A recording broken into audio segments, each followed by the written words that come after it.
Bienvenue à cette 10e émission du cours Montréal en évolution. Au cours de cette émission, nous parlerons de l'héritage victorien. Ce sera plus ou moins la conclusion de notre étude de la ville industrielle de cette période qui va de 1840 à 1950 environ.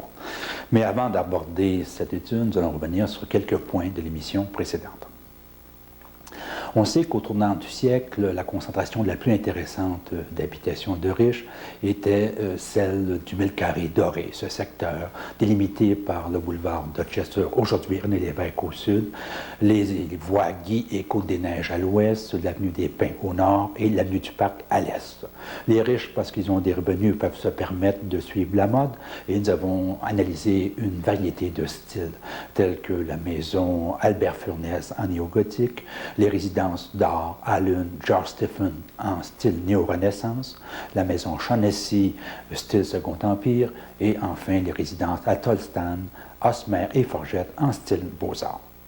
On a vu que ces résidences unifamiliales vont disparaître graduellement pour être remplacées par des immeubles à appartements, comme exemple le Linton plutôt, en style Beaux-Arts, et le château, les édifices Gleneagles et Trafalgar de style dit château.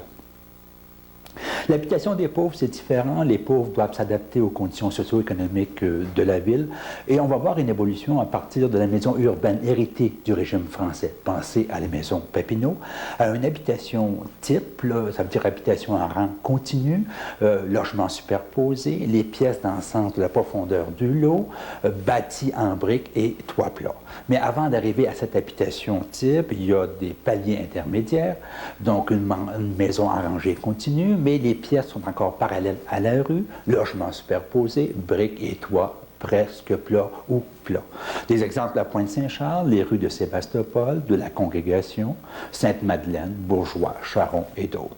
On a vu des exemples semblables sur la terrasse Ontario, à l'occasion même avec des portes cochères, des exemples sur la rue de Champlain, Alexandre de Sèvres, Plessis, Panay, de la Visitation, Baudry, Wolfe et d'autres rues. Dans les quartiers populaires comme Rosemont, Saint-Édouard, Plateau-Mont-Royal, Verdun, au Château-Maisonneuve, il y a là l'habitation type.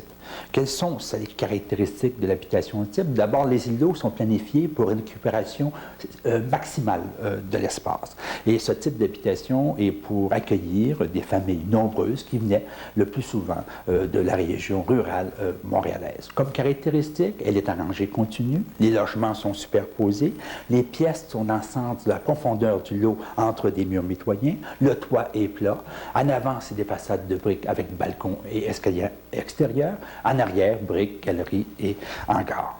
D'un point de vue architecture, on peut dire que c'est un style néoclassique en façade où il y a beaucoup de recherches de symétrie, quelques recherches de décor, notamment aux corniches et avec des vitraux dans les fenêtres. Comme construction, c'est un madrier portant avec murs de briques, parements de briques, toiture membranée faite de papier goudronné recouvert de goudron et de gravier. Dans l'ensemble, cette habitation a été très mal jugée de façon sévère.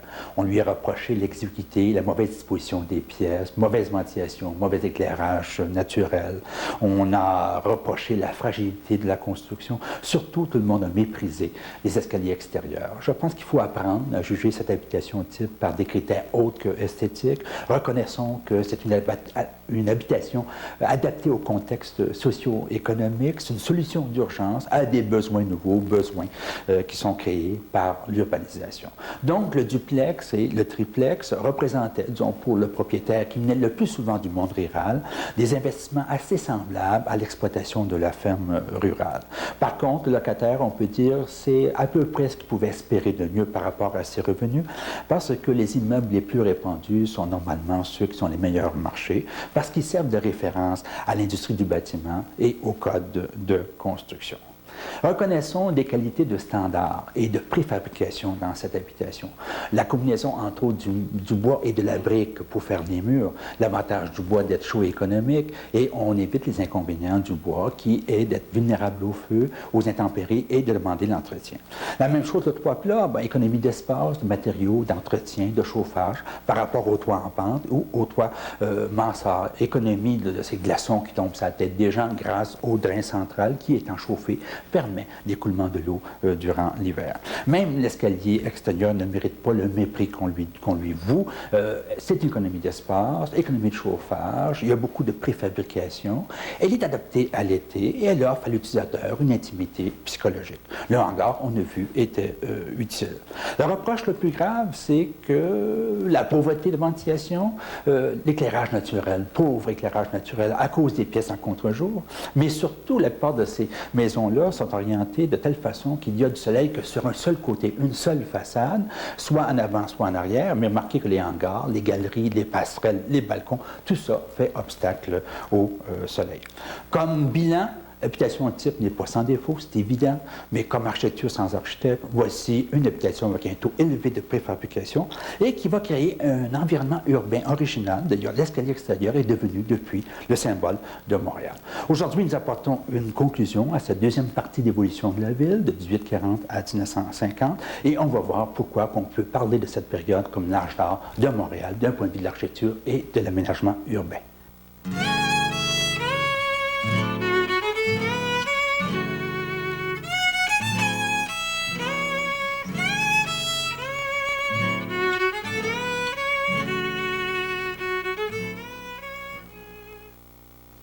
Du point de vue de l'urbanisme et des formes urbaines, la ville industrielle a mauvaise presse. À l'ordre organique de la ville pré-industrielle ont succédé le chaos, l'opportunisme et le laisser-faire.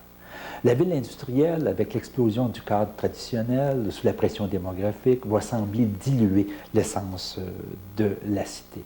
Le désordre spatial va s'accompagner de contrastes choquants. Ainsi, la pauvreté des quartiers ouvriers tels que Sainte-Anne, Saint-Henri, Sainte-Cunégonde va être en contraste avec les grandes splendeurs du 1000 carrés doré. Et ceci, ce sont les excès d'un âge sans mesure. Les mêmes personnes qui vont créer des habitations type mal éclairées et mal ventilées vont créer des palais pour loger des gares de chemin de fer. Mais le bilan ne saurait être que négatif. Il y a aussi des éléments positifs. Il faut se rappeler que les Victoriens ont connu une révolution économique et technique sans précédent. Et ils vont appliquer certains progrès techniques pour mettre de l'ordre dans la cité. Ainsi, les progrès en communication et en transport grâce à la création de la découverte de l'électricité, l'éclairage artificiel, les transports par tramway, aujourd'hui par métro, les communications par télégraphe et téléphone, aujourd'hui par radio et par télévision. Tout ça, ce sont des conquêtes de l'âge victorien. Les services cachés qu'on ne voit jamais, comme les égouts, les aqueducs, et qui vont être des services encore plus complets que le système de transport, tout ça, ce sont des conquêtes du système ou du régime victorien. Aux quelques mauvais conduits de bois, le début du 19e siècle, on a créé à partir du 20e des structures très ramifiées, très structurées d'aqueducs avec des pompes mécaniques. Ainsi, en 1912, pour un peu plus de 1 million d'habitants, la ville offre 68 millions de gallons d'eau potable. Comme exemple, prenons le réservoir et l'usine de pompage McTavish. Le premier réservoir est construit en 1854-56 avec une capacité de 13 millions de gallons d'eau. En 1877, cette capacité est portée à 37 millions de gallons d'eau et en 1928 à 40 millions de gallons d'eau. L'usine de pompage actuelle que vous voyez à l'écran est construite en 1928 par l'ingénieur C.J. Desbaillet et va être agrandie en 1947 et de nouveau en 1967-69. Comme vous pouvez le constater maintenant, c'est un style dit château. En 1912, toujours, il y a 240 000 d'égouts, la plupart en briques. Donc, l'aqueduc et les égouts, c'est totalement utile, mais comme c'est caché, on oublie que c'est un héritage de la période victorienne. Toujours du point de vue de l'hygiène, c'est à cette époque qu'on crée les premiers grands parcs urbains, le Mont-Royal, le parc La Fontaine, l'île Sainte-Hélène et d'autres parcs. Nous allons revenir de toute façon sur cette question un peu plus tard. Ces progrès considérables vont aussi se développer dans le service, des services collectifs comme la police, l'incendie, et même ces services vont faire l'objet d'architecture. Par exemple, le poste d'incendie numéro 16 au 1041 de l'avenue Rachel, de la rue Rachel, et il est dans la perspective de l'avenue Christophe Colomb, ce qui est assez rare. Ce poste est construit en 1891 par l'architecte Montbriand. Les éléments positifs de cette période victorienne à Montréal sont presque tous reliés à l'ordre et à l'hygiène. Sur le plan théorique, on peut dire que Montréal suit plus ou moins les pratiques des villes industrielles du 19e siècle qui essaient de régulariser et d'ordonner la ville en désordre. Cette pratique s'appelle la régularisation. Par exemple, le baron Haussmann, dans ses mémoires présentées en 1890-93, dit qu'il a effectué une régularisation du Paris du Second Empire avec ses grands travaux. Quels sont ces grands travaux? La rectification du réseau routier. Deuxièmement, des équipements publics comme des marchés. N'oubliez pas que durant la même période, Montréal crée aussi beaucoup de marchés. Troisièmement, l'aménagement de parcs comme le bois de Vincennes, le bois de Boulogne et d'autres parcs. Montréal aussi crée le Mont-Royal, le parc La Fontaine et le parc de l'île Sainte-Hélène. Quatrièmement, le renouveau des égouts et des aqueducs du Vieux-Paris. Montréal aussi développe les aqueducs et les égouts. Il y a deux concepts de base à la régularisation. D'abord, la structure de la ville par le réseau de circulation véhiculaire. Et deuxièmement, l'amélioration de l'hygiène publique grâce aux égouts, à l'aqueduc et aux parcs urbains. Pour Montréal, la structuration se fait par les grandes voies de développement, comme le boulevard Saint-Laurent, l'avenue Saint-Denis, la rue Saint-Hubert, l'avenue du Parc, etc. Et par le développement d'une grille de rue orthogonale à partir des structures de la côte rurale. D'un point de vue de l'hygiène, on l'a vu, Montréal développe les aqueducs, les égouts, et va développer aussi les parcs urbains. Si Montréal suit les autres villes industrielles avec son système de voirie, ses équipements collectifs, elle présente quand même des traits distinctifs. Nous avons fait état au cours des émissions précédentes de plusieurs édifices victoriens marquants. Par exemple, l'église Notre-Dame, les cathédrales catholiques et protestantes, les palais de justice, les banques, les gares, les maisons bourgeoises et beaucoup d'autres. On peut penser que ces traits distinctifs se trouvent dans les unités séparées, mais ils ne sont pas dans ces unités séparées. Un autre exemple, les cathédrales, notre cathédrale Christchurch est plus ou moins le prototype de cathédrale semblable qu'on va trouver dans toutes les capitales provinciales au Canada et même dans les villes capitales de l'Empire britannique. Les traits distinctifs se trouvent dans les ensembles. Ça veut dire l'église Notre-Dame, oui, mais sur la place d'Armes. Les gares, sûrement, oui, mais autour des squares. Les fameux édifices de squelettes de pierre, les duplex, les triplex, mais pas en tant qu'unité, dans des grands ensembles qui marquent le Vieux-Montréal ou encore des quartiers comme le plateau Mont-Royal. Les résidences bourgeoises, oui, mais la grande caractéristique, c'est cette concentration dans le 1000 carrés doré. Donc, les éléments qui vont structurer la ville et qui vont lui donner son environnement, c'est ça, les éléments d'héritage victorien. Ça veut dire quoi? Ça veut dire la rue, le square et le parc urbain.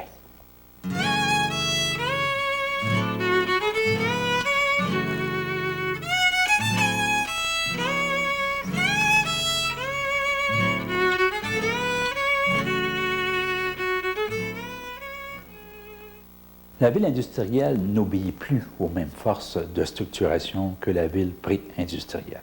La ville pré-industrielle était polarisée autour des symboles du pouvoir religieux et civil. Par exemple, la place d'Armes et le Champ de Mars ont rempli un rôle important dans la structure du Vieux-Montréal que nous connaissons aujourd'hui.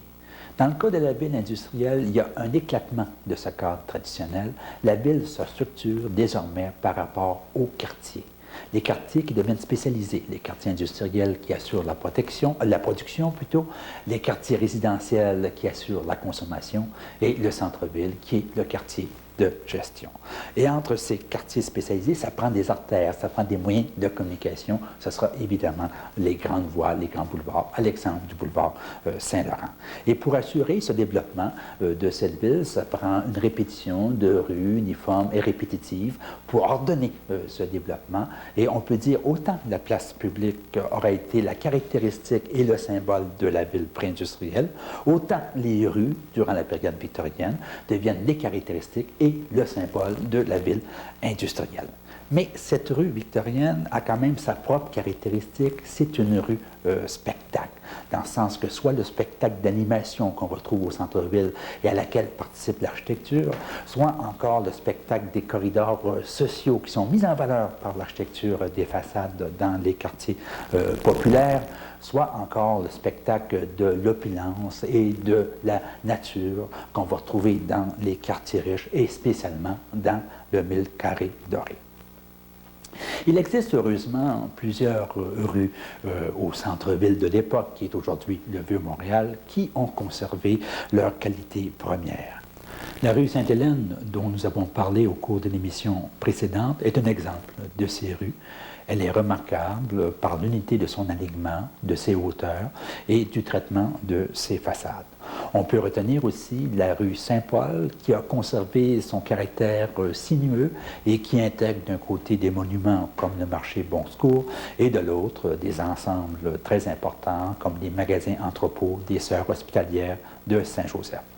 Même exemple, la rue Saint-Pierre, avec ses alignements de magasins entrepôts, les entrepôts des Sœurs Grises, tandis que la rue Notre-Dame a subi plusieurs transformations. Il faut revenir à des photos d'époque, comme la photo de M. Notman en 1887, pour retrouver cette atmosphère et voir à quel point la texture architecturale contribuait au spectacle de la rue. Tandis que la rue Saint-Jacques, qui a concentré les banques, les institutions financières, devient la Wall Street de tout le Dominion. Elle est impressionnante par cette accumulation de symboles architecturaux du pouvoir et de la puissance de l'élite montréalaise. Les populations qui se dispersent près des sources d'emploi ou près des moyens de transport qui mènent aux sources d'emploi, toute cette dispersion n'est pas planifiée ni contrôlée à l'époque. Et même, on peut dire, le développement du transport collectif ne cherche pas à orienter ce développement domiciliaire, mais à satisfaire les besoins, dans le sens que le développement se fait avant même qu'on puisse mettre les tramways et autres moyens. Ça veut dire que le territoire agricole est envahi rapidement par l'urbanisation et le territoire agricole va transmettre à ce monde urbain le cadastre rural des côtes. C'est là que proviennent les lots urbains allongés et étroits de Montréal qui correspondent au découpage des anciennes terres agricoles. Et c'est de là que provient l'origine de notre grille de rue octogonale qui va aider à structurer et à uniformiser le développement des quartiers populaires. Il y a des grandes artères qui structurent ce développement. La plus importante, on le sait, c'est le boulevard Saint-Laurent, qui est l'axe de développement par excellence démographique de Montréal et qui constitue le corridor pour assimiler les immigrants qui viennent travailler à Montréal, surtout les immigrants étrangers. Évidemment, le boulevard Saint-Laurent a subi beaucoup de transformations et il faut revenir à des photos anciennes, comme la photo de M. Notman, prise en 1890, à l'angle de la rue Craig, qui correspond aujourd'hui à la rue Saint-Antoine, pour voir à quel point les façades, l'architecture des façades créait des rythmes, créait un spectacle, le spectacle de la rue. On a d'autres vues actuelles maintenant de ce boulevard Saint-Laurent dans le secteur de l'avenue du Mont-Royal. La rue Saint-Denis va être une rue spectacle très importante parce qu'elle va être le centre socio-culturel de la communauté francophone. Ce sera le cœur du quartier latin. On voit cette rue sur une photo du début du 20e siècle, photo prise à l'angle de la rue Sainte-Catherine. Remarquez l'Université Laval à Montréal, ce n'est pas encore l'Université de Montréal, c'est l'Université Laval à Montréal, et remarquez comment cette architecture résidentielle va intégrer l'église Saint-Jacques et l'université dans la trame urbaine, uniquement parce qu'elle a la même continuité d'esprit architectural dans les résidences comme dans les institutions et dans l'église. On a une vue actuelle de la rue Saint-Denis dans le secteur de la rue Rachel. C'est devenu une rue essentiellement commerciale. Toutes ces transformations, à mon avis, ont beaucoup déprécié le cadre urbain victorien. Un exemple qui est resté assez intéressant, la rue Saint-Hubert, que l'on voit dans le secteur de l'avenue Mont-Royal. Ces alignements de triplex et de quadruplex avec des façades de briques ou de pierre, balcons, grande variété de formes architecturales. Tout ça crée un cadre formel qui constitue un véritable spectacle. Donc, la rue dans ces quartiers-là est une rue corridor, un corridor social, mais qui aussi est un spectacle pour tout le monde. En dehors des grandes artères, le système des rues aux dimensions uniformes est parallèle de la grille typique de Montréal. Il y a aussi là des spectacles et c'est l'architecture des façades qui contribue à ce spectacle. Dans cette perspective, on peut présenter deux exemples. Le premier, celui de la rue Laval, dont les habitations sont marquées par un certain caractère bourgeois. Ce caractère se retrouve dans la variété et dans la richesse des détails architecturaux qui sont presque tous différents, donc un type de spectacle. Mais ce spectacle n'est pas différent de celui de la rue Fabre, où vous avez un alignement de triplex tous semblables et la répétition des mêmes éléments et des mêmes détails architecturaux qui créent aussi une richesse de décor urbain remarquable. Dans le Mille Carré a produit un environnement unique et difficile à apprécier aujourd'hui parce qu'il a été transformé d'une façon considérable et ces transformations ont détruit presque complètement son essence première. Ainsi, la rue Sherbrooke, qualifiée de 5e avenue à Montréal pour son élégance et son raffinement, vous admettrez qu'elle a perdu presque complètement ce caractère aujourd'hui. Et il faut recourir à des photos de l'époque, vers 1890, pour prendre connaissance de ce caractère important aussi pour la mise en valeur de la nature, cette nature qui se trouvait à l'extérieur avec les arbres, mais qui se trouvait aussi dans les maisons et dans les grandes serres de ces résidences. Autre exemple, au Mille Carré de la nature qui est intégrée, il y a la rue des Pins. La rue des Pins, on voit ici une photo durant l'été, donc qui présente un caractère très pastoral. Stéphane Lecoq va dire que les rues de ce secteur du Mille Carré étaient voûtées comme des cathédrales gothiques. Et je pense que l'avenue Ontario, qui est devenue depuis l'avenue du musée, présente bien ce caractère de cathédrale, de voûte gothique. Autre exemple d'intégration de l'architecture grâce aux arbres, la rue Drummond.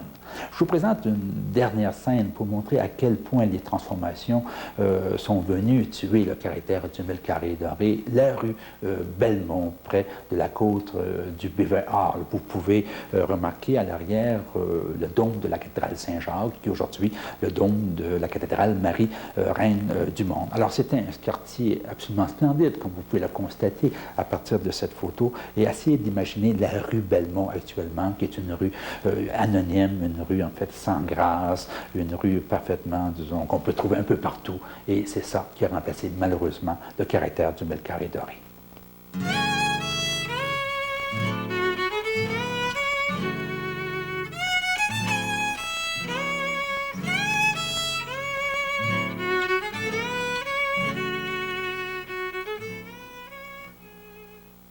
Le square constitue un apport de la culture britannique à Montréal. On a vu, par exemple, que la première place du marché à Montréal, celle qui avait été faite par les Français, va être remplacée à la fin de 1830 par un square pour mettre en valeur la douane de l'architecte John Hostel. Le square apparaît en Grande-Bretagne au début du 18e siècle. C'est une manifestation de l'influence de la Renaissance dans ce royaume. Au début, le square est essentiellement résidentiel. Il s'agit de terres que les aristocrates louent à des développeurs par des bails amphithéotiques de 30, 60 ou 99 ans, dans le but de faire du développement domiciliaire qui s'adresse à une classe moyennement riche. Le square, dans ce cas, est plus qu'un îlot de verdure entouré d'un bâti formel. C'est avant tout une unité de voisinage, incluant le square lui-même, ça veut dire l'espace de verdure, les résidences tout autour, des rues secondaires, souvent un marché et même à l'occasion une église. Par exemple, dans les squares britanniques, on peut retenir celui de Bedford à Londres, qui est le plus beau square de Bloomsbury et heureusement, il est encore assez bien conservé. Il a été aménagé vers 1775, probablement par Thomas Liberton, et il a été baptisé du nom du propriétaire des terrains, le duc de Bedford. Il y a eu plusieurs squares à Montréal à la fin du 19e siècle. On en comptait plus qu'une vingtaine. La plupart étaient d'origine résidentielle, mais ça ne constituait pas des unités de voisinage comme en Grande-Bretagne.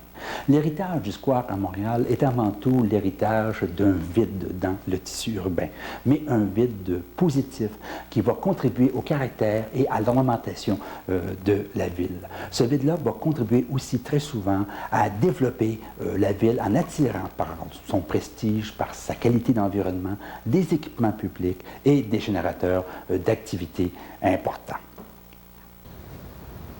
De tous les squares résidentiels encore existants à Montréal, c'est le square Saint-Louis qui demeure le plus intéressant. malgré que le caractère de son côté est a été détruit d'une façon presque irrémédiable dans les années 1970 avec la construction de l'horrible bâtiment de l'Institut de l'hôtellerie du Québec. Comme la plupart des squares et des parcs à Montréal, le square Saint-Louis doit son existence à une fonction préalable qui a conservé un espace libre dans la trame urbaine.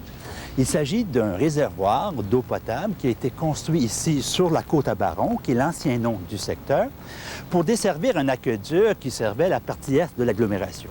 Mais assez rapidement, la capacité du réservoir s'avéra insuffisante et la Ville confia à son département des chemins le soin d'aménager ce secteur-là en square. L'aménagement commençant en 1880 par l'aménagement d'un espace vert, ainsi que d'un bassin d'eau et la fontaine que vous voyez derrière moi. Et tout le tour, durant la décennie, ça veut dire de 1880 à 90, ce fut des maisons individuelles mitoyennes ou encore en duplex, en pierre grise, qui furent érigées pour le bénéfice de l'élite francophone. Ce qui fait la qualité de l'aménagement du square Saint-Louis, c'est cette espèce d'unité de caractère, dans le sens que les résidences ont toutes été construites plus ou moins à la même époque, dans un style plus ou moins pittoresque, avec des fausses mansardes, des clochetons, des bay windows, des balcons, ce qui donne un caractère très animé de ces façades. Et l'ensemble des façades du square sont reliées par l'espace vert, ce qui crée en définitive un lieu romantique assez unique à Montréal. Un autre square résidentiel important va être développé dans les premières décennies du 20e siècle, dans un secteur opposé de la ville. Il s'agit du square Sir Georges-Étienne Cartier, qui est aménagé à Saint-Henri. La forme du square Sir Georges-Étienne Cartier est un long rectangle et on peut se rendre compte que l'utilisation de la traduction de carré pour square est plus ou moins appropriée dans un cas semblable. Comme au square Saint-Louis, le square Sir Georges-Étienne Cartier présente un espace vert public avec une pièce d'eau centrale ornée d'une magnifique fontaine qui ressemble d'ailleurs beaucoup à la fontaine du square Saint-Louis. Le square est dominé d'un côté par une église, l'église Saint-Zotique, et contrairement au square Saint-Louis, qui à l'origine avait des résidences unifamiliales mitoyennes, le square Sir Georges-Étienne Cartier est borné de triplex. Et la grande majorité de ces triplex ont des façades en pierre grise. Ça veut dire que le square était réservé à une petite bourgeoisie. Et ça, c'est important parce que contrairement à ce qui se passe maintenant, où on tend à homogénéiser les classes sociales dans un même quartier ou encore dans une même partie de banlieue, les classes sociales cohabitaient fréquemment dans les quartiers victoriens. Et on a un exemple très clair avec ce square. Le parc La Haye est situé sur le boulevard Saint-Laurent, entre le boulevard Saint-Joseph et la rue Laurier. Selon la toponymie de la ville de Montréal, c'est un parc. À l'origine, en 1875, il aurait été un square. Du moins, il en possède toute la typologie. Quoi qu'il en soit, il est très caractéristique de plusieurs squares montréalais, dont la vocation première semble avoir été de mettre en valeur les édifices. Ainsi, du côté du square, vous avez la fameuse façade que l'architecte Joseph Venn accole en 1900 à l'église du Saint-Enfant-Jésus, laquelle aurait été construite au milieu du 19e siècle. De toutes les façades des églises à Montréal, je crois que c'est celle-ci qui rapporte le championnat de l'éclectisme. Ça veut dire de l'utilisation des styles de façon à créer des effets pittoresques. De l'autre côté du parc La Haye, en diagonale, on peut apprécier l'hôtel de ville, du moins l'ancien hôtel de ville de la ville de Saint-Louis-du-Myland. En effet, le secteur urbain ici fut une ville autonome de 1895 à 1910. La ville de Saint-Louis-du-Myland fut par la suite annexée à Montréal pour devenir le quartier Laurier. Son hôtel de ville, qui est actuellement un poste d'incendie, fut conçu à l'origine comme un complexe multifonctionnel.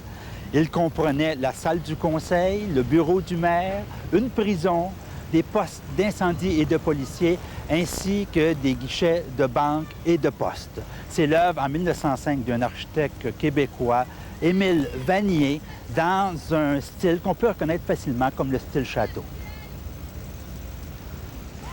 Cette mise en valeur par le square d'édifices de prestige est typique du rôle que vont remplir plusieurs squares montréalais et constitue, sur le plan de l'aménagement urbain, un héritage précieux de la période victorienne. Le square Vigée doit son nom à Dame Vigée, qui fait un don en 1818 d'un terrain au bas de la rue Saint-Denis pour le but spécifique d'y aménager une place publique. Ça sera la place du marché au foin de l'Est à partir de 1837. En 1897, le square attire la gare et hôtel Vigée. Cette gare, avec la gare Windsor et la gare Bonaventure, constituait une des 3 principales gares de passagers de la période victorienne.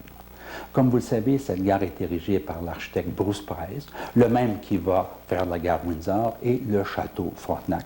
Et vous pouvez identifier maintenant dans la gare Vigée le style château qui était vraiment très bien mis en valeur par le square et les arbres. Malheureusement, le square, dans son essence, va être détruit par le passage de l'autoroute Ville-Marie qui passe en tunnel en partie sous le square. Et on va réaménager ce square d'une façon très discutable en détruisant l'espace vert qui était très significatif et qui aidait à polariser les équipements pour des types de développement et d'équipements hétéroclites qui m'apparaissent, moi, aussi inutiles qu'ils sont peu esthétiques. Le square Phillips est situé sur la rue Sainte-Catherine face à la cathédrale anglicane Christchurch. Il fut lui aussi l'objet d'un don. En effet, en 1842, les héritiers de la famille Phillips vont donner des terrains dans ce secteur dans le but d'y aménager des places publiques. Ce sera l'origine de la place du Beaver Hall et du square Phillips. Le square Phillips va jouer un rôle important dans l'organisation spatiale et fonctionnelle de Montréal. En effet, Henry Morgan, qui avait son magasin près du square Victoria, va le déménager en 1890 vers le square Phillips et il va être suivi par Henry Burks en 1894, qui va déménager son fameux magasin, lui aussi, autour du square Phillips. Vous connaissez ces magasins, bien que ceux que vous voyez aujourd'hui ont été agrandis à plusieurs reprises depuis ces déménagements. Ces déménagements vont contribuer à déplacer le commerce des détails des rues Notre-Dame, Saint-Jacques, McGill et du pourtour du square Victoria vers la rue Sainte-Catherine. Et la rue Sainte-Catherine va devenir la rue commerciale par excellence, on peut dire jusqu'aujourd'hui, bien qu'actuellement son destin demeure un peu obscur. Le square Phillips a subi de nombreuses transformations. La transformation la plus radicale a lieu en 1914, alors qu'on décide d'élever un monument au roi Édouard VII, dit le Peacemaker. C'est un peu ironique, à la veille de la Première Guerre mondiale, on ait pensé d'élever un monument ainsi à un faiseur de paix. Quoi qu'il en soit, pour dégager la vue de ce monument, on a coupé tous les ormes qui ornaient le square, et cela au grand scandale de la population. La photo de M. Notman, prise en 1920, donne bien le caractère désertique qui a résulté de cette action.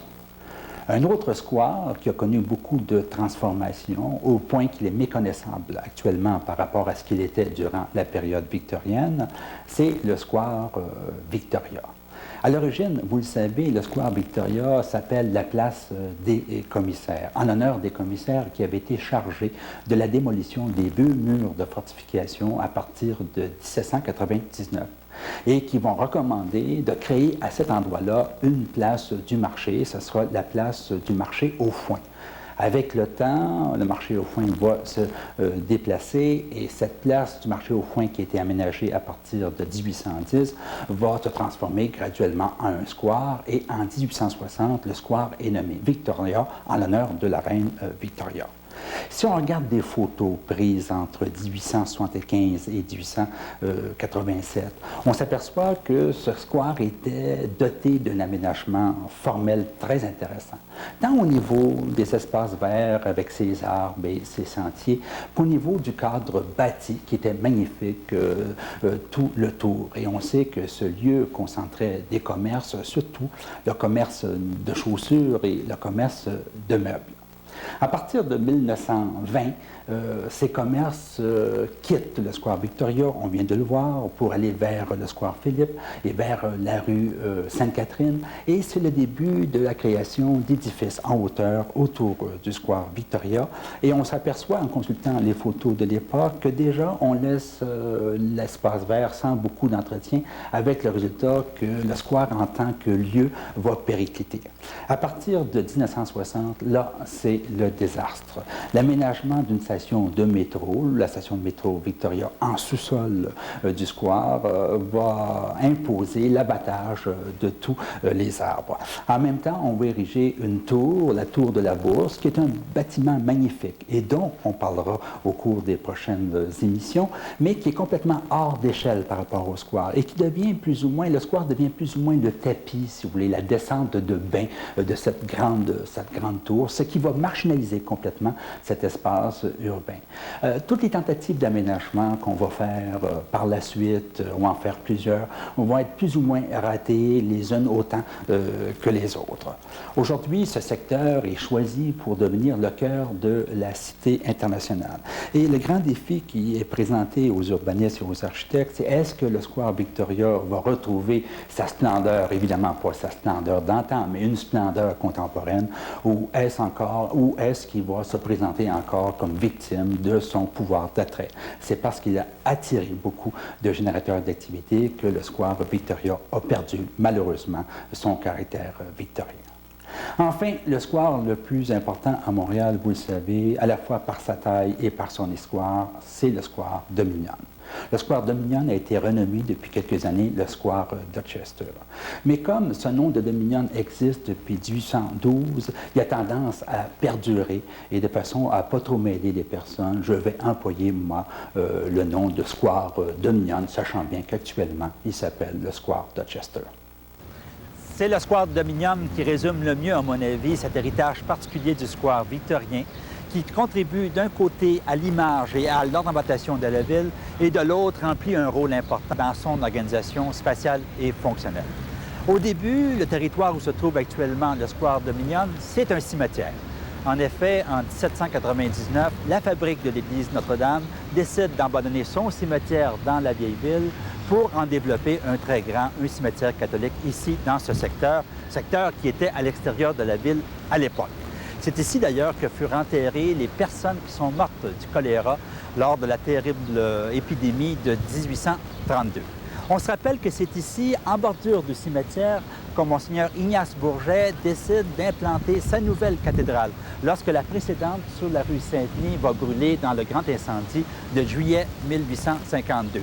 Évidemment, ça va y prendre beaucoup d'années, mais il va réussir à construire sa cathédrale. Pendant ce temps, des parties du cimetière furent abandonnées et même loties pour la construction. L'Association sanitaire de Montréal s'opposant à ces pratiques, considérant qu'il était dangereux pour la santé de la population d'exhumer les restes de personnes mortes de choléra et recommanda à la Ville de Montréal d'acheter le cimetière pour en faire un parc. Ce que la Ville fit, d'autant plus qu'un nouveau cimetière était développé sur la montagne. Ce sera le cimetière de Notre-Dame-des-Neiges, inauguré en 1855. Le parc est baptisé Square Dominion en 1872 et sert pour les grands rassemblements populaires, notamment dans le cadre des discours politiques, mais aussi pour les carnavals d'hiver dont les palais de glace seront célèbres dans l'histoire de Montréal. Maintenant, le square n'attirera pas que des gens. Il va attirer des bâtiments dans son pourtour, des bâtiments dont l'architecture va être conçue spécialement en fonction de sa présence sur le square Dominion. Le premier de ces édifices fut l'hôtel Windsor, qui fut construit de 1875 à 1878 par l'architecte G.H. Worthington, lequel s'inspira de l'hôtel Waldorf Astoria de New York. Une annexe sera érigée en 1906 par les architectes Adenberg et Gilbert. Ce dernier bâtiment existe toujours et a été restauré récemment. Quant à l'hôtel Windsor originel, il fut incendié en 1957 et démoli par la suite. Vient ensuite la gare Windsor, érigée en 1887-1888 par l'architecte Bruce Price, gare qui sera considérablement agrandie par la suite, comme nous l'avons vu. Le square attira ensuite l'édifice de la Sun Life, dont un premier bâtiment est construit en 1914-1918 et qui sera agrandi par la suite à 2 reprises pour devenir le plus vaste édifice de l'Empire britannique. Le dernier édifice en liste sera précisément le Dominion Square Building, situé du côté nord du square et construit en 1928 par les architectes Ross et MacDonald. Mais la contribution et l'influence du square Dominion ne s'arrêtent pas là, comme nous le verrons lors de la dernière partie de notre cours. Lorsque le nouveau centre-ville de Montréal se développe le long du boulevard René-Lévesque et autour du complexe de la place Ville-Marie, le square Dominion attire de nouveau de grands bâtiments, notamment la Banque canadienne impériale de commerce et le château Champlain. En résumé, c'est cette contribution à l'organisation spatiale et fonctionnelle de la ville qui constitue l'héritage le plus original et le plus précieux du square victorien.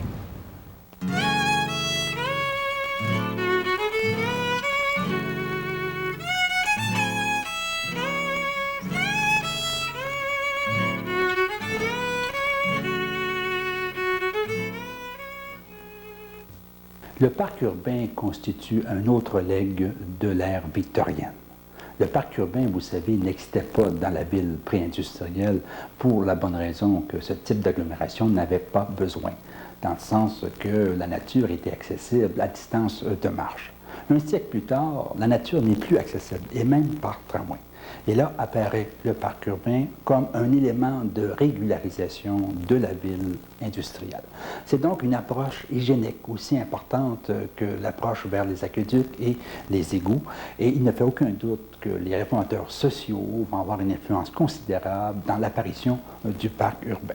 Le parc urbain de l'époque n'est pas les petits parcs que nous connaissons aujourd'hui. C'est avant tout de grands parcs naturels, de véritables oasis de verdure, aménagés d'une façon pittoresque et romantique. Leur vocation à ces parcs, c'est avant tout des vocations de repos, de délassement et beaucoup moins de récréation, bien que la récréation n'a pas été exclue.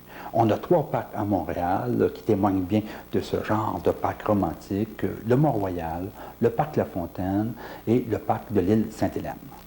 Encore là, il faut voir l'influence de la culture britannique qui est évidente dans l'émergence du parc naturel urbain. Et le modèle, c'est Regent's Park à Londres, aménagé au début du 19e siècle, caractérisé par son aménagement très naturel, des pelouses ondulantes par larges nappes, des sentiers sinueux qui respectent la topographie naturelle, des arbres et des bosquets qui sont placés à des endroits stratégiques, mais qui apparaissent croître d'une façon naturelle. En Amérique, le concept du parc anglais n'est pas appliqué au départ dans des parcs urbains, mais bien dans les grands cimetières ruraux. Et ce sont les cimetières ruraux qui vont influencer le mouvement pour les parcs. Et on peut dire qu'à Montréal, comme aux États-Unis, les cimetières vont constituer les premiers parcs naturels et ils vont être même utilisés comme tels. Il y a beaucoup de données dans la littérature montréalaise qui dit que les gens utilisaient les cimetières comme des parcs. Le premier cimetière rural important aux États-Unis apparaît à Cambridge, au Massachusetts, en 1831. Il s'agit de Mount Auburn. Il est aménagé d'une façon romantique, avec des étangs naturels, des pelouses ondoyantes, des allées sinueuses, des bosquets, des arbres. Et on voit que ce Mount Auburn va avoir une influence considérable par la suite sur d'autres cimetières américains et sur des parcs. Ainsi, le cimetière Laurel Hill à Philadelphie est aménagé en 1836. Ça veut dire qu'il est aménagé 20 ans avant l'aménagement du grand parc de Fairmont dans cette ville de Philadelphie. La même chose à New York, c'est d'abord le cimetière qui est aménagé. Il s'agit de Greenwood, aménagé en 1838, alors que Central Park, Olmsted commencera à l'aménager à partir de 1858. Et Montréal n'échappe pas à ça, dans le sens que les cimetières protestants et catholiques vont précéder le parc du Mont-Royal de 2 décennies.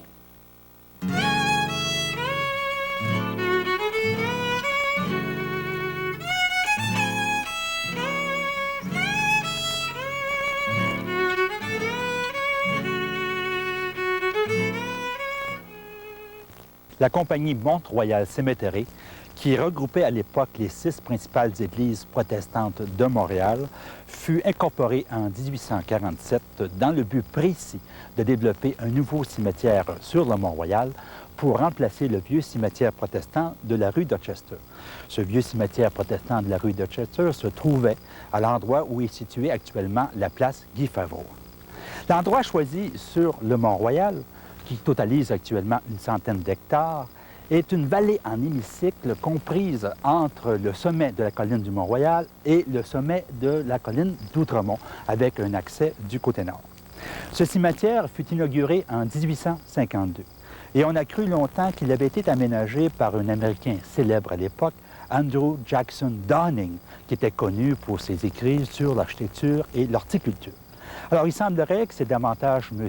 J.C. Sidney, qui était un ingénieur et arpenteur britannique vivant à Philadelphie, qui aurait fait la planification de ce cimetière après avoir fait la planification des agrandissements du cimetière Laurel Hill à Philadelphie. Quoi qu'il en soit, le cimetière protestant du Mont-Royal possède les principales qualités des grands cimetières ruraux de l'époque, à savoir, premièrement, le respect de la topographie naturelle, qui amène les chemins, sentiers et monuments à participer vraiment à la composition des paysages. Deuxièmement, une fragmentation du territoire en petites unités pour multiplier les points de vue et les paysages. Enfin, des compositions de paysages qui s'inspirent de l'art des peintres, c'est-à-dire que plusieurs paysages sont construits en plans successifs afin de meubler la profondeur du champ de vision. Du point de vue de la composition des paysages, le cimetière protestant du Mont-Royal constitue, selon moi, le plus beau parc du Canada. Devant les splendeurs de la nature, devant la richesse des monuments et des caveaux, on ne peut s'empêcher de faire des rapprochements avec la ville des vivants. Dans ce sens, les plus vieilles parties de ce cimetière sont le miroir du 1000 carrés doré, et on se rend bien compte que durant cette période victorienne, le privilège des riches se perpétuait au-delà de la mort. Ce qui frappe le plus dans le cimetière catholique de Notre-Dame-des-Neiges par rapport au cimetière protestant que nous venons de voir, c'est cet alignement des pierres tombales qui semble vouloir répéter la grille orthogonale de rue et les entassements caractéristiques des quartiers populaires. C'est en 1854 que la fabrique de la paroisse Notre-Dame acquiert la terre du docteur Beaubien pour développer un nouveau cimetière en remplacement de celui, vous vous rappelez, qui se trouvait sur le site du futur square Dominion. Cette terre, qui monte en douce pente vers le sommet du Mont-Royal, a été aménagée par un architecte que vous connaissez déjà, Henri-Maurice Perrault. Le cimetière de Notre-Dame-des-Neiges sera agrandi à de multiples reprises par la suite, mais ne fera jamais l'objet de compositions de paysages à l'exemple de celles qu'on a pu admirer dans le cimetière protestant. On s'est contenté de planter des arbres à la périphérie des îlots, ce qui aura comme conséquence d'accentuer le tracé des chemins et des allées.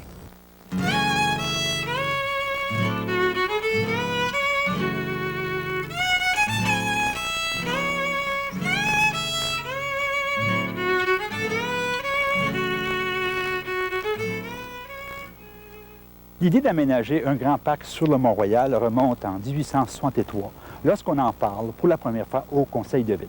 Avant, Montréal s'était contenté d'aménager de petits parcs ou encore des squares, comme le square Vigée.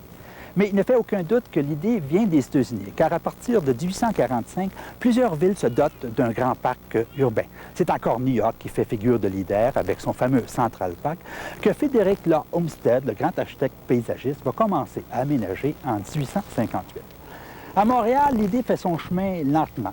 En 1867, la ville se dote d'un premier plan d'aménagement d'un grand parc de 175 hectares et débute en 1872 les expropriations des propriétés qui étaient installées sur le Mont-Royal. La plupart de ces propriétés constituaient des résidences secondaires et des lieux de villégiature pour les riches montréalais qui vivaient dans la ville. Et la Maison Smith, qui est toujours existante dans le parc du Mont-Royal, est un exemple de ces résidences secondaires. Ces expropriations vont coûter très cher, plus d'1 million de dollars, ce qui était une somme considérable pour l'époque. En 1875, les commissaires chargés d'aménager le parc du Mont-Royal, après avoir fait le tour de tous les parcs ou la plupart des parcs urbains aux États-Unis, dont le fameux Central Park, vont recommander à la ville l'engagement de Frédéric Law Olmsted comme architecte du parc du Mont-Royal. Olmsted considéra que la meilleure façon d'aménager le parc du Mont-Royal consistait à rendre la montagne la plus naturelle possible, en mettant en valeur les traits naturels agréables et en corrigeant ceux qui l'étaient moins. À cette fin, il divisa son territoire d'étude en 8 secteurs bien distincts, chacun correspondant à un trait naturel dominant. Ainsi, il identifia la côte Placide et le Piémont. Ce sont ces territoires en faible pente qui se trouvent du côté de l'avenue du Parc. Il identifia The Craigs, les flancs escarpés du Mont-Royal, du Upper Field, le sommet, lequel descend en pente douce vers les clairières ou The Glades, où se trouve, au pied de ces clairières, le lac Haut-Castor. C'est d'ailleurs Olmsted qui va recommander d'aménager à cet endroit ici un étang. Pour chacun de ces secteurs bien identifiés, Olmsted va recommander des aménagements paysagers susceptibles d'accentuer les traits naturel, plaisant et agréable. Ainsi, concernant le sommet, il va recommander que les arbres qui peuvent atteindre les plus belles tailles et les plus belles statures soient plantés sur le sommet de façon à faire apparaître la montagne plus élevée. Il va recommander que les flancs du Mont-Royal soient plantés de telle façon que ces flancs apparaissent plus escarpés, plus dramatiques. Et par contraste, il va recommander que le Piémont et la côte Placide, bien, on en respecte le calme et la sérénité. Alors, on se rend bien compte que ce que cherchait Olmsted était de mettre en valeur la topographie naturelle de la montagne et de la rendre la plus naturelle possible. Olmsted avait une autre raison de vouloir accentuer les traits naturels de la montagne.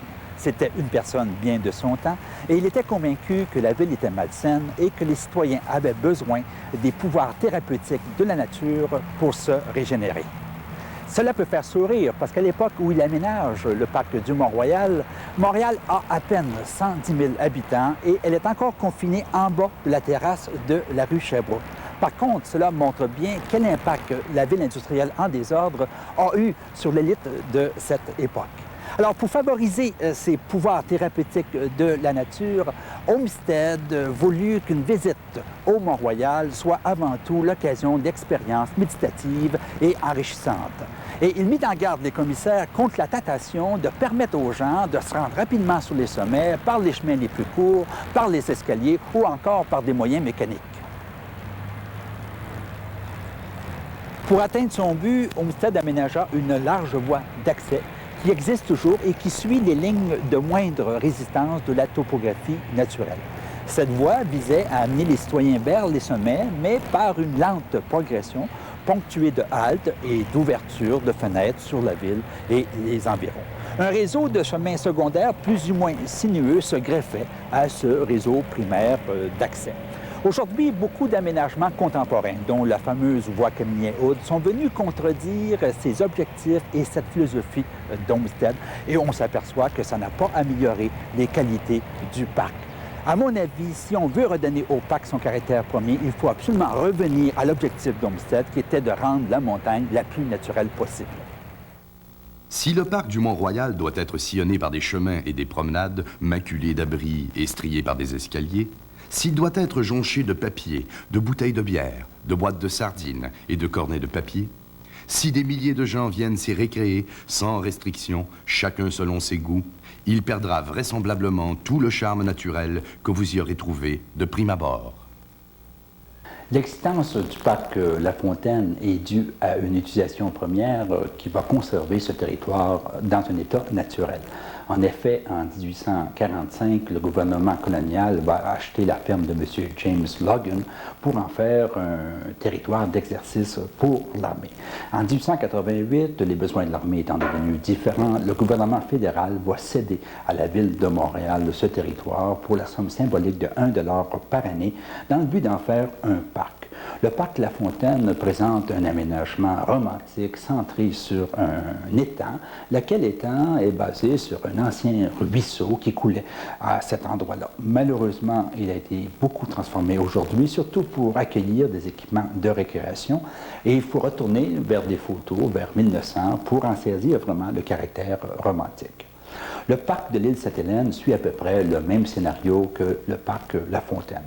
Au départ, l'île est la propriété des barons de Longueuil et le gouvernement britannique, le gouvernement colonial, va l'acheter en 1818 pour en faire une base militaire de façon à protéger Montréal. Rendu en 1870, ces besoins n'existent plus et le gouvernement fédéral va récupérer ce territoire et va permettre à la ville d'aménager un parc en 1874. Le parc a beaucoup de succès et la ville achète toute l'île en 1907 pour en faire un parc. Elle paye une somme dérisoire de 200 000 $. Et comme avec l'inauguration du pont Jacques-Cartier en 1930, l'île devient très accessible, on confie aux soins de l'architecte paysagiste Frédéric J. Todd le soin d'aménager cette île-là en parc naturel. Les travaux vont traîner en longueur, vont être interrompus à cause de la guerre et vont être repris en 1953, mais il demeure que M. Todd va faire un aménagement remarquable. Il va aménager cette île-là d'une façon très naturelle. Malheureusement, encore là, sa vocation va changer avec l'Expo 1967 et l'île va devenir plus ou moins une dépendance de Terre des Hommes. Ceci termine notre étude de la ville industrielle. Cet âge victorien, vous en conviendrez avec moi, était formidable pour Montréal. Du point de vue de l'urbanisme et de l'aménagement et de l'architecture, on peut parler d'un âge d'or. C'est la période de l'explosion démographique, de l'urbanisation, du développement du port, des chemins de fer, des tramways. C'est la période des quartiers industriels, du 1000 carrés doré. C'est là qu'apparaissent les premiers gratte-ciels, l'éclairage public, l'électricité, les égouts, l'aqueduc, le cimetière, les parcs, les squares. Donc, tout ceci est victorien. Les monuments qu'on admire le plus, l'église Notre-Dame, Christchurch, le marché Bon Secours, les banques de Montréal, l'hôtel de ville, la gare Windsor et les autres, tous ces monuments sont victoriens. Et tout ceci se passe en 1840 et 1950. À partir de 1950, là, il y a une rupture dans la continuité et dans ce sens que nous abordons la semaine prochaine, la troisième période de développement de Montréal, Montréal métropolitain.